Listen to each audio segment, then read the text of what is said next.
What's up? It's editor CJ here. Just realized I didn't do an intro for this video, so so welcome to Inside the Court, the Players and Coaches podcast. I'm your host CJ. Today we are joined with West Claremont's number 3, Jyaiire Harper. Enjoy the episode.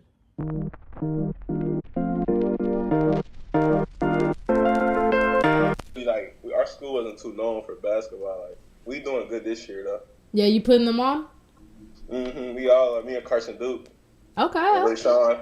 But right now I'm out right now. I got a back injury going on. Snap! Did that happen on the court or? Yeah, it had to. It happened after La Miami, because nobody expected us to beat La Miami. We had beat them. But after that, my back started tripping. But I've been out for a little while now. Back started tripping, man. I don't know what was going on. Dang. Well, when's your? Do you have a comeback time or is it? Yeah, right. So as of right now, they're basically saying I could be out for the rest of the season. I'm gonna know by this week, because I got an MRI last Friday. Yeah. Finally got an MRI, and they're basically saying if I got a stress fracture, I'm gonna be out for the rest of the hoop season. I'm gonna come back AAU. Okay. Well, there we go. That'd be cool. What AAU? I'm just trying to. I don't know who I'm gonna play with yet. I don't know. I'm trying to see for real. See where your options I had are. teams hit me up. I had it was Team Gifted Leaders. They hit me up. I can't think of Shining Stars hit me up. That's it right now. I ain't really talked to no other coaches for real yet. But tell us about you. Where's your basketball journey begin? Madisonville Rec Center when I was a kid, for real. That's where I'm from. I'm from Madisonville, Cincinnati area. And I just always been obsessed with hooping. My summers weren't like other people's. My dad never had to really make me work out or nothing. I just always loved being in the gym. In the summertime, it's the dude, his name's Salo. He used to watch over me in the gym. It dropped off, or I walk to the gym 11 in the morning. I leave at 5. I used to just go to the rec center every day and hoop. And then I started getting better and better. But I had moved to North Carolina for 9 months when I was in the 3rd grade. Ooh. That's when I really fell in love with basketball, when I moved to North Carolina. Because, that's a hoop state. That's all it was just basketball. Then I moved back to Cincinnati my 4th grade year. And then I never was known growing up for playing on teams. I used to just be on rec center teams. I was just always in the gym. Yeah. And then middle school, people started to know me more because I was a taller guard. And then my 7th grade year, I had woke up with a lot of people. And then I tore my ACL, my lateral meniscus, that summer. So 8th grade, I didn't play. And my freshman year, I was a starter at West Claremont for varsity. And then I transferred 10th grade year to Withrow. But then I had some problems with the state, with the eligibility thing. Because my granddad I was living with at the time, he wasn't my legal guardian, and they found that out. So I had to sit sophomore year. Man. And so I really I always had something. Adversity. It was always something. Yeah. And with my knee injury, a lot of people don't know, I never finished rehab.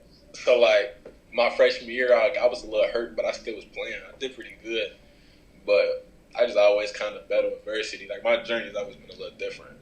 I had to always get it on my own. I ain't never really had. I got a big brother, he keep me in the gym and all that, but I ain't never had trainers for real until I came back from my injury, which was my aunt.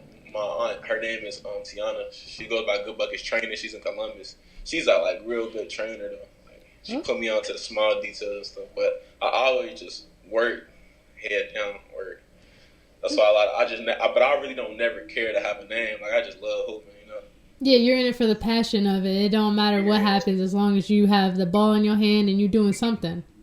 Facts. That's wow. You have always had an obstacle in your way. Yeah, that's why when you say you lost your passion, I know how you felt because I didn't have many days I just be I don't know, but I always worked. My big bro, his name Coach Gooch. Once I got back from my injury, he was probably one of the first people to really work with me. And when he seen how dedicated I was, I used to work out before AAU games, after them. I was always in the gym. Yeah, you got the passion, you got the heart for it.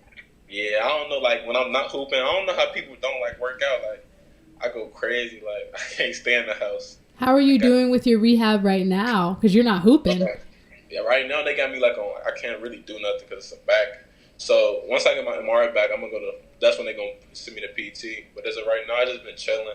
I've been reading books. I've been trying to just keep a clear mind. It's hard at times because I'm in the house and I just know I should be like working out or somebody getting better than me. Like I just always be thinking like, yeah, like I'm never satisfied. And it was like our season's going really well, to be honest. But if me and Ray Sean didn't get hurt, I feel like nobody would have beat us in the ECC. Like I truly believe that. For sure. No, put your name on that, because that is your belief. What is your biggest accomplishment on the court? What are you most proud of? That's a good question. What I'm most proud of right now is like how I handle adversity for real. Like my problem my freshman year when I did play a lot, like I was always in my head. Like I used to make one mistake and I used to get real upset. Now I just play through it. Like I let it just play through my adjustments. Like, I adjust like really well now. I don't let nothing get to me. Like it's me versus me. Like I'm good. What is your advice to anyone for that? How did you get out of that headspace? Truth be told, like I feel like just more work. Just like working. Honestly, like you gonna miss shots. And I be watching motivational stuff. So like when I be reading, I actually learn a lot from books, you know? Mm-hmm. And like I started seeing like it was really my perspective for real. Yeah. Like my perspective, honestly, like reading and all that changed my perspective. Cause it's like you just gotta play through it. Have you read or seen Kobe Bryant's injury journey? Yeah, I did. I started watching like videos on that. Like when I first got hurt, when I tore my ACL back then. Yeah, I watched Kobe vids. One of my mentors named Regis Hearn, he had me watching them.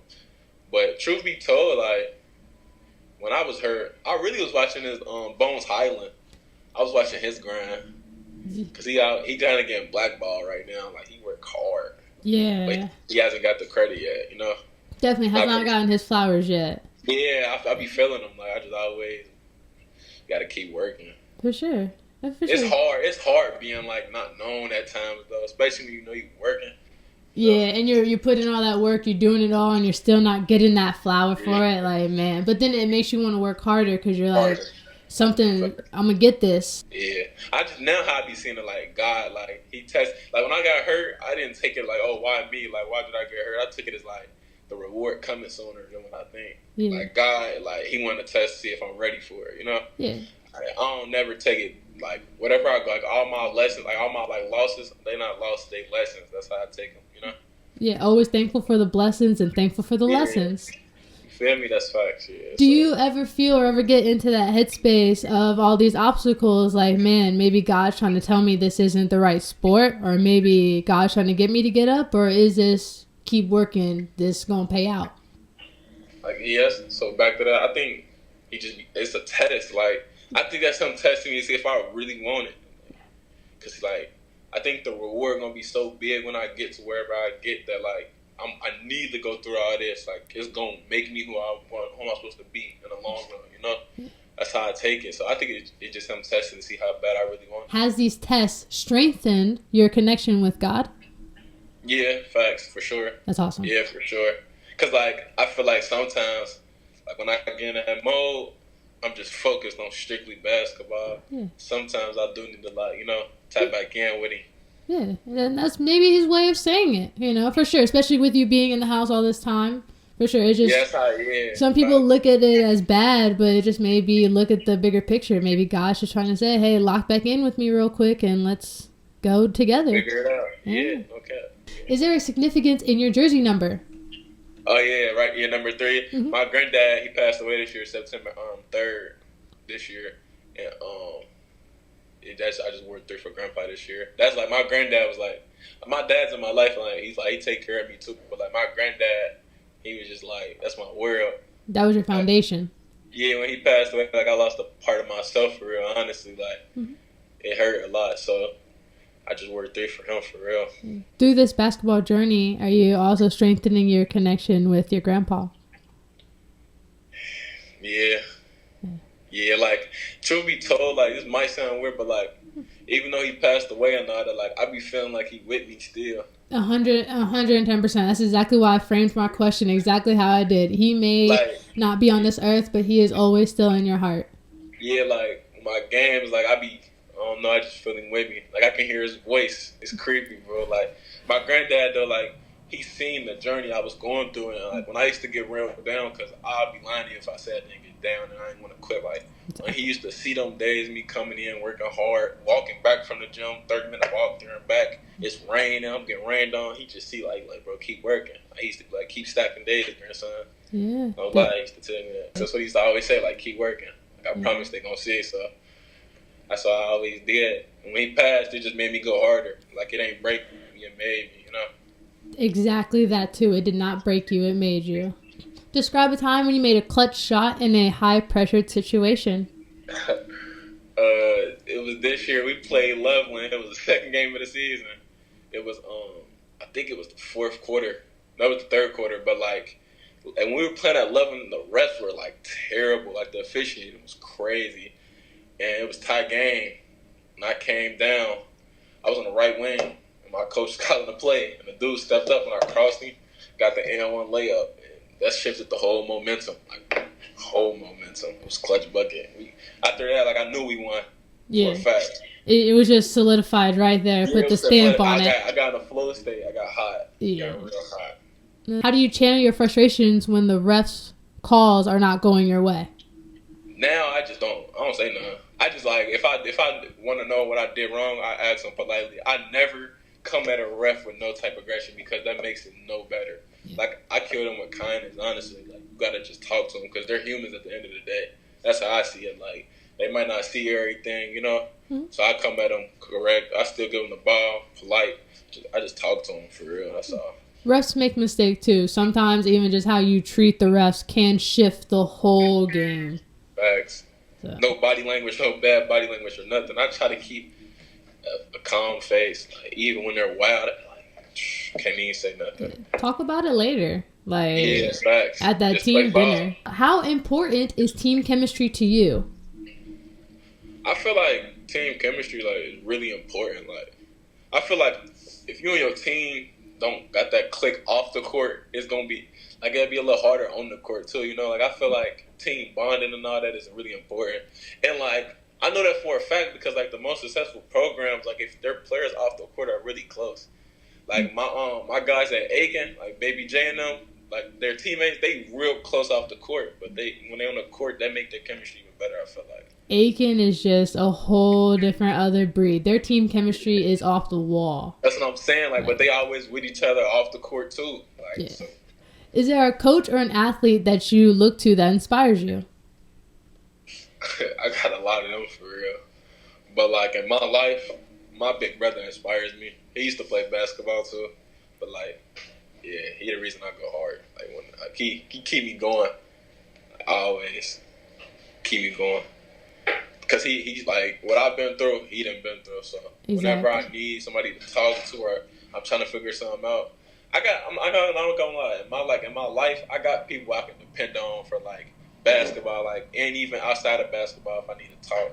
So I got a few of them, honestly. Like, my main one is my big brothers, for real. For sure. How many siblings do you have? I got 4 biological siblings. It's just my cousins and the way we grew up, my cousins are really like my siblings brothers too. Cause, like, we lived with each other. I wore his clothes, you know. Exactly, yeah. That bond never broke. It was just the fact that your mom and your dad were not the same. That's the only difference. That's awesome. Right. Does sibling rivalry ever play a factor into this? Yes. My big bro, his name, Coach Gooch. When we working out, we gotta play ones after the workout every time. And if my big bro Shanti with us, it get intense in there. Man. We no longer cool no more until we done. Y'all grown now, please. Yeah. Man, step up to the line. That is awesome. But you guys are also there to encourage and to mentor each other too, so that's always good. You guys know how to challenge and then know how to encourage. And you guys will know better than anybody. Yeah, fact. Yeah, they make me better, right? The physicality. That's why, like, I don't be tripping about fouls. Like, growing up, I never called fouls. I always played with grown men, and they always fouling, so I'd be cool. I just played through it. Exactly. Obi said it best. Iron sharpens iron. So 110%. You working with them all your life has been nothing but just another blessing, honestly. Facts. For now, I say, like, just keep your head up, honestly, and like, don't just because you can't play right now, don't ever like your blessings. Just keep like being grateful for your blessings. You know, waking up, being able to walk and stuff like that. And like things might not be going your way right now, but you just gotta trust it. So I can say you gotta trust it. Like, but you gotta really believe in what you trust in. You know. Exactly, 110%. I believe that. You gotta believe in what you trust in. Like, I feel like people who go through them injuries and all that though, like, I feel like that should just make them want to go harder. Like, you can't let it break you because it will. I was about to say, you'd be shocked. Sometimes people just... No, I know. Trust me, I know. It's just like, I didn't overcame it. So my point of view on it is like, bro, you gotta go harder. You done worked so hard. You done got all the way here. You know, you want to quit? Like, there's no point of doing that. That cannot happen. I don't know why they shut off. This needs to turn right back on.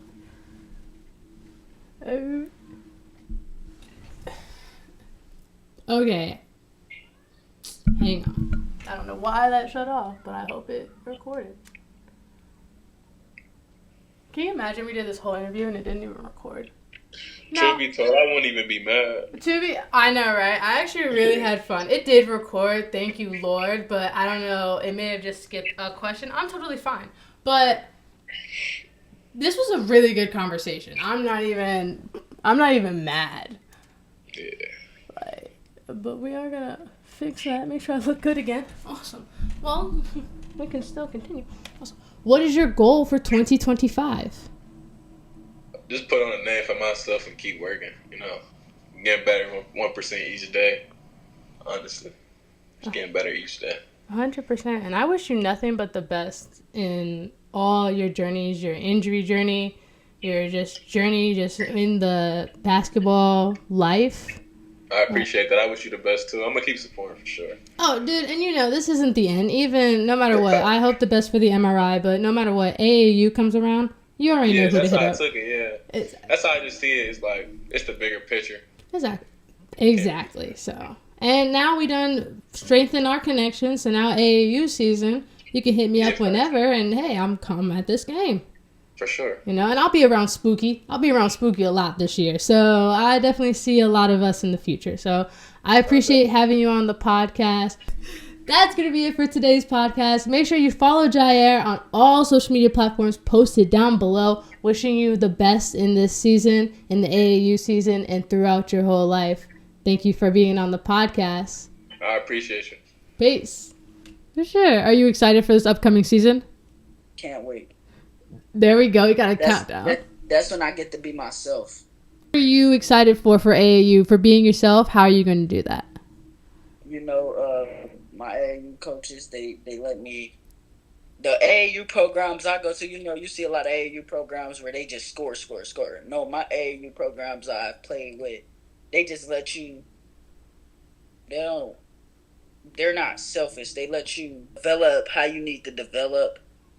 And we have plays, but they don't really make us, like, they let you play your game. But they let you, they're not just pass the ball, you pass the ball. If you can't shoot, they're going to go off to the side with you, y'all gonna shoot. We're going to get you better. Because if it game on the line, we pass it to you, got to knock down the corner three. But school ball, they don't teach you that. They just, you play big, don't ever go out there to that corner three. It's strictly. Yeah, school ball is definitely more strict. AAU ball is definitely a little bit more free. For sure. Okay.